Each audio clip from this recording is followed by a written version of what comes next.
अस्सलाम वालेकुम, मैं हूं डॉक्टर सईद शेख, फिजियोथेरेपिस्ट। इस उम्मीद के साथ कि आप सब खैर-खैरियत से होंगे। आज का मेरा जो टॉपिक है वो है जेरोंटोलॉजी।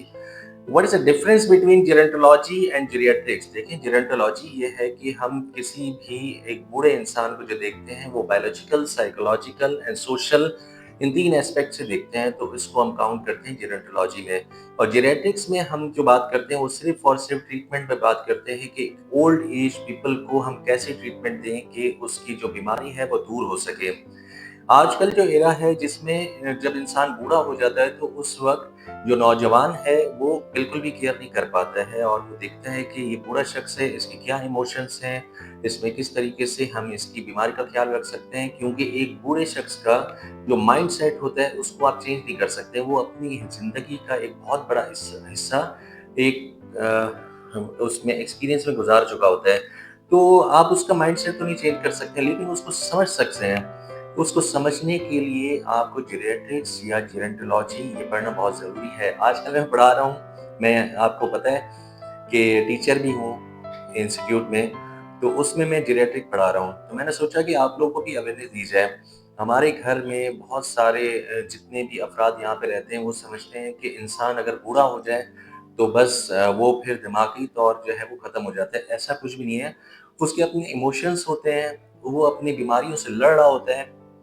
वक़्त के साथ-साथ वो तन्हाई का शिकार हो जाता है, जिसकी वजह से उसमें डिप्रेशन आ जाता है और वो ग्रीफ़, उदासी में बैठना शुरू कर देता है। अलमिया ये है कि एक यंग इंसान उसको समझने से कासिर है, क्योंकि हमारे यहाँ जो आजकल दौर है वो टोटल सोशल मीडिया पर हम डिपेंड करते हैं, अपनी आइसोलेट ज़िंदगी में रहने की कोशिश करते हैं, समझने की कोशिश नहीं करते कि जो पेरेंट्स या जो बड़े हैं उनके अपने एक इमोशंस हैं, चाहे वो बायोलॉजिकल एस्पेक्ट से हों, साइकोलॉजिकल एस्पेक्ट से हों या सोशल एस्पेक्ट से हों। सोशली अगर हम उनको लोनली कर देंगे तो वो फिर डिप्रेशन का शिकार नहीं होगा तो क्या होगा? तो इन सबको समझने के लिए आपको मैंने पूरा लेक्चर बनाया है, उस लेक्चर को पूरा देखिएगा कि उसमें क्या-क्या बातें दी हुई हैं, उसमें कंप्लीट समझने की कोशिश करें कि एक 70 साल का बूढ़ा शख्स हो, 70 साल की फीमेल हो, उसको आर्थराइटिस भी हो सकता है, उसको डायबिटीज़ भी हो सकती है, वो ब्लड प्रेशर का शिकार भी हो सकते हैं, लेकिन उसकी ट्रीटमेंट के साथ-साथ उसे मेंटली और सोशली हमें किस तरीके से ट्रीट करना चाहिए, पूरा मेरा इस लेक्चर में, इस लेक्चर को अच्छे तरीके से पढ़ें। उम्मीद करता हूँ कि ये लेक्चर इंशाल्लाह ज़रूर पसंद आएगा आपको। आज का मेरा जो टॉपिक है वो है जेरोंटोलॉजी। जेरोंटोलॉजी क्या है? Gerontology is the scientific study of aging and the problems faced by older adults. It includes biological changes, psychological changes and social changes. Biological changes क्या हो सकती हैं? एक बूढ़े इंसान में बॉडी वीक हो सकती है, आई साइट कमज़ोर हो सकती है, और साइकोलॉजिकल जो चेंजेस होती हैं उसमें मेमोरी का लॉस हो जाना, याददाश्त पर असर आना, या पेशेंट जो है अकेलेपन की वजह से डिप्रेशन में चला जाए, उदास हो जाए, इसको हम कहेंगे साइकोलॉजिकल चेंजेस. एक एजिंग जो जीरियाट्रिक की तरफ पेशेंट जा रहा है तो उसमें ये चेंजेस होना स्टार्ट हो सकती हैं. सोशल चेंजेस क्या हो सकती हैं? Retirement, loneliness and family dependence. Family पर डिपेंड करना स्टार्ट कर देता है, जिसकी वजह से उसमें एक सोशल चेंजेस होना स्टार्ट हो जाती हैं. इसकी मिसाल हम ऐसे ले सकते हैं कि एक 70 साल बूढ़ा आदमी जो कि पूरा अपनी जो लाइफ है उसकी उसमें जो है वो वर्क करता है, और अचानक से उसको वीकनेस होना स्टार्ट हो जाती है, वो चीज़ों को भूलना शुरू कर देता है, अपने बच्चों पर डिपेंड करना स्टार्ट कर देता है. तो जेरोंटोलॉजी क्या करता है? उसको अंडरस्टैंड करने में हेल्प करता है कि उसको किस किस चीज़ों की ज़रूरत है, और चाहे वो बायोलॉजिकल हो, साइकोलॉजिकल हो, सोशल सोशल हो. जब हम इन 3 चीज़ों को प्लस करते हैं तो ये बन जाता है gerontology. How old I am? 100. 102. Well, I'm 101. I'm 103. 100. I say 100 and a half. I've got fed up of being 100, so I'm 100 and a half. 103, I'll be 104 the 10th of February. There's no secret. It's just either good luck or bad luck. Eating rubbish. I don't eat meat, I don't eat vegetables. I eat peanut butter sandwiches, Vegemite sandwiches, egg sandwiches, sweets, jelly beans. Often I have a bag of sweets for dinner. And I don't keep 2 hours. I could have my dinner at 10 o'clock at night. That's the secret. Being active, I think. Being very active. I've played a lot of sport in my day. Walking. I go for a walk every day. I find that much more refreshing, easy to do, and it holds you in good stead. I don't know. I come from Belgium. That's what it is. Just a bit of luck, I think. I used to do a lot of athletics of one form, mainly swimming. I was swimming up to 100. अगर हम फर्क देखते हैं what is the difference between gerontology and geriatrics, तो features क्या हैं दोनों के कि gerontology meaning study of aging process and all aspects of old age branch of medicine that deals with disease and health care of elderly pupils, focus social, psychological and biological aspect, diagnosis, treatment and prevention of old age diseases, who studies its sociologists, psychologists, nurses, researchers, doctors, especially geriatricians. इसकी example हम ऐसे ले सकते हैं कि studying why loneliness effects old people help treating arthritis और diabetes in an old patient. For example, if we are studying how memory declines in old age, gerontology. If we are treating that memory loss medically, is जीरियाट्रिक्स. तो दोनों में जो difference है कि हम अगर 3 aspect से देखेंगे, चाहे वो सोशल देखेंगे, साइकोलॉजिकल देखेंगे या बायोलॉजिकल देखेंगे, कि उसमें क्या क्या हम ट्रीटमेंट कर सकते हैं, किस तरीके से डायग्नोज कर सकते हैं, उसको प्रिवेंट कैसे कर सकते हैं इन डिजीज़ से, कि उसमें जो है वो स्कोलियोसिस ना हो या जो है उसमें पेशेंट डिप्रेशन में ना जाए, तो इसको हम काउंट करेंगे जेरोंटोलॉजी में. और अगर सिर्फ और सिर्फ उसके ट्रीटमेंट की तरफ देखेंगे तो ये हो जाएगा जीरियाट्रिक्स. जीरियाट्रिक सिंड्रोम्स की तरफ आते हैं तो these are common health problems that occur in older adult due to aging and multiple disease together.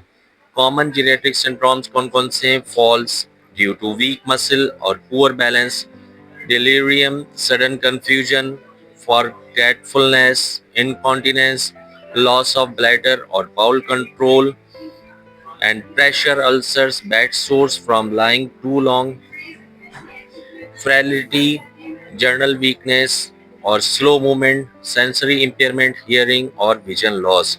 इस तरह के जो जीरियाट्रिक सिंड्रोम होते हैं जिसमें पेशेंट के गिरने के चांसेस ज़्यादा हो जाते हैं या बहुत ज़्यादा पेशेंट कंफ्यूज रहता है, यूरिन में कंट्रोल नहीं रहता है, प्रेशर, बेड सोर, सेकेंडरी कॉम्प्लिकेशंस होना स्टार्ट हो जाते हैं, या फिर जर्नल जो है वीकनेस होना स्टार्ट हो जाती है, मूवमेंट उसकी स्लो होना स्टार्ट हो जाती है, सेंसरी इम्पेयर, हियरिंग और विजन लॉस होना स्टार्ट हो जाता है. तो उसमें जो प्रॉब्लम्स क्रिएट होती हैं उनको ट्रीट करना ये जेरियाट्रिक रिहैबिलिटेशन है. एक मिसाल देता हूं मैं आपको कि 75 साल ओल्ड वुमेन है जिसको डायबिटीज़ है, आर्थराइटिस भी है और वो फील करती है डिजी, उसके रिस्क ऑफ फॉल होने के चांसेस ज़्यादा हैं, वो चीज़ों को भूल जाती है. तो इस पूरी जो कंबाइंड चीज़ें हैं उसको हम कहते हैं जीरियाट्रिक सिंड्रोम्स. अगर हम डेमोग्राफी पॉइंट से देखें एजिंग को, तो demography means the statistical study of population, चाहे वो एज, जेंडर, लाइफ एक्सपेक्टेंसी, इन सब को अगर काउंट करेंगे तो ये डेमोग्राफी डेटा हमें प्रोवाइड करता है. So demography of aging is equal to studying how may old people live in a country, their life expectancy and the growth rate of older populations. इसके key points क्या हैं? The number of elderly people is increasing worldwide. People are living longer because of better health care. There are more elderly women than men since women live longer. ये तो बहुत ही common सी बात है कि आजकल जो वुमेन की जो लाइफ है वो ज़्यादा हो गई है मेल से. क्यों? अपनी हेल्थ का बहुत ज़्यादा ख्याल रखती हैं और उसके अलावा जो बेटर लाइफ को तरजीह देती हैं बजाय इसके कि एक वर्स और अनहेल्दी लाइफ गुजारें. बच्चों की जो पॉपुलेशन है, बच्चे ज़्यादा करना उसको कम तरजीह दे रही हैं, अपनी सेहत पर ज़्यादा फोकस कर रही हैं, जिसकी वजह से पेशेंट जो अब वुमेन है ख़ास तौर पर जो अबव 60 ईयर की हैं, उनमें ये रेट जो है डेथ का वो कम से कम होता जा रहा है। Factors responsible for demographic changes. These are the reasons why the number of structure of old people in society are changes. Main factors क्या हैं? Increase life expectancy, people live longer due to better medicine, nutrition and hygiene. For example, earlier people live till 50 to 60, now may live till 80 plus. Decrease birth rate, fewer children born, more old people in total population. Improve healthcare, vaccines, antibiotics, and modern hospitals reduce death rates. Urbanization, city life provides better healthcare but increase isolation among elderly. Migration, young people move abroad for job. Old parents left alone at home. For example, in many developing countries, families have fewer kids and better health care, so the percentage of old people rises, aging population. अब इसकी summary की तरफ हम देखते हैं, topic की idea क्या है इसका। Gerontology, study of aging and old age, researcher of memory loss in elderly, geriatrics, medical care of aged people, treating hypertension in elderly, geriatric syndrome, common group of problems. In elderly falls confusion, incontinence, demography of aging population, study of aging trend, increase in 60 plus population, factors of demographic change, reasons behind more old people, better health, less birth, migration. Thank you so much. I hope you understand all things and read careful. Classification of elderly, जो young old होंगे उसको classify किया गया from 65 to 75 year as.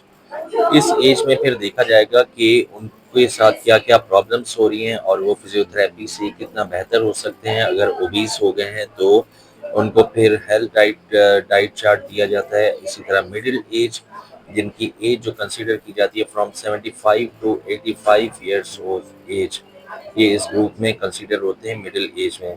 इसमें osteoporosis, diabetic neuropathy and risk of fall, इस पर पूरी तवज्जो दी जाती है ताकि इससे इनको बचाया जा सके। तो हमारा जो मेन फोकस होता है फिजियोथेरेपिस्ट का वो इस पर होता है osteoporosis, diabetic neuropathy and risk of fall की तरफ, क्योंकि इस तरह की जो एज होती है इसमें रिस्क ऑफ फॉल ज़्यादा बढ़ जाता है। चाहे पेशेंट जो है वो ओल्ड एज में जब वॉशरूम की तरफ जाते हैं तो खास तौर पर स्लिप होने का चांस बहुत ज़्यादा होता है, हड्डियाँ भुरभुरी होना स्टार्ट हो जाती है, विटामिन डी लेवल कम होता है, कैल्शियम लेवल कम होता है और डायबिटिक न्यूरोपैथी में पाँव में उनके जलन स्टार्ट हो जाती है और चलने फिरने में दिक्कत होना स्टार्ट हो जाती है। इसी तरह बहुत ज़्यादा ओल्ड हो तो अबव 85 या 85 एज जो कंसिडर होती है वो ओल्ड एज होती है, जो कि पीक एज होती है। इसमें जो हमें केयर करवाई जाती है, पेशेंट खुद से मूवमेंट नहीं कर पाता है, ट्रंक की जो टर्निंग होती है उसमें डिफ़िकल्टी होती है, पेशेंट को पोजीशनिंग बेड पर करने में डिफरेंट होता है, वॉशरूम जाने में उसको मुश्किल पेश आ सकती है, आई टू आई कांटेक्ट करने में प्रॉब्लम होता है।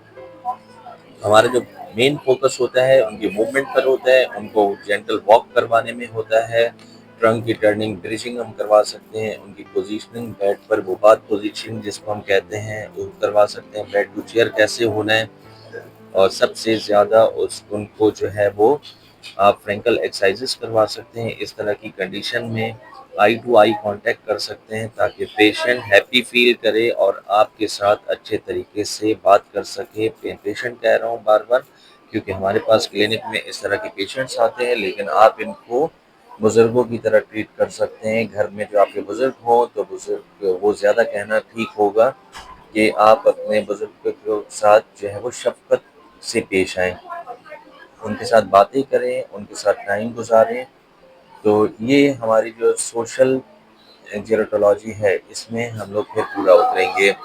हमारा फोकस इसमें ये होता है कि जिसमें जितने भी सोशल जो जेरोटोलॉजी है इसमें, चाहे वो बायोलॉजिकल हो, साइकोलॉजिकल हो, इसमें हमें ये जो है ना फुलफिल करनी होती है सारी चीज़ें, ताकि हम उनको जो एजिंग प्रोसेस में जा रहे हैं, हमारे जो जेरियाट्रिक पेशेंट है उसको हम उसकी नीड को फुलफिल कर सकें। क्यों ज़रूरी है ये सब कुछ हमारे लिए, क्यों ज़रूरी है need social gerontology, and why do we need social gerontology? Aging can be frustrating, there is no doubt about that. There are even many people that believe a number of ludicrous myths about older adults and old age. Some of these myths include older adults can't be independent, older adults aren't productive members of society, old age is a time of health problem, loneliness, depression, and grief. Old adults can't learn new things. ये सब चीज़ें जब आप देखते हैं कि ये myth है हमारे अंदर कि ये सब चीज़ें नहीं कर सकते, जबकि ओल्ड एज पीपल वो सब चीज़ें कर सकता है। अब इस लेक्चर को बताने का मकसद ये है कि आपके घर में जितने भी बुजुर्ग हैं, प्लीज़ प्लीज़ प्लीज़ आप जो है अपने अंदर चेंजेस लेकर आएँ और उनको अच्छा सा टाइम दें, उनके साथ टाइम स्पेंड करें, ताकि वो अपने आप को लोनली फील ना करें, उदासी में ना जाएं और अपने अंदर जो है वो कॉन्फिडेंस फील करें। उम्मीद करता हूँ ये वीडियो आपको बहुत पसंद आई होगी। जिस तरह से आपने देखा कि वीडियो में मैंने बड़े अच्छे तरीके से समझाया है। ये मेरे उन स्टूडेंट्स के लिए जो कि आखिरी अपने सेमेस्टर में हैं और जेरियाट्रिक्स पढ़ रहे हैं, और उनके लिए भी है कि जो आम लोग देख रहे हैं और अपने बुजुर्गों का घर पर ख्याल रखते हैं। बहुत-बहुत शुक्रिया आप सब लोगों का। मेरी वीडियो को लाइक करें, शेयर करें, सब्सक्राइब करें। अल्लाह हाफ़िज़।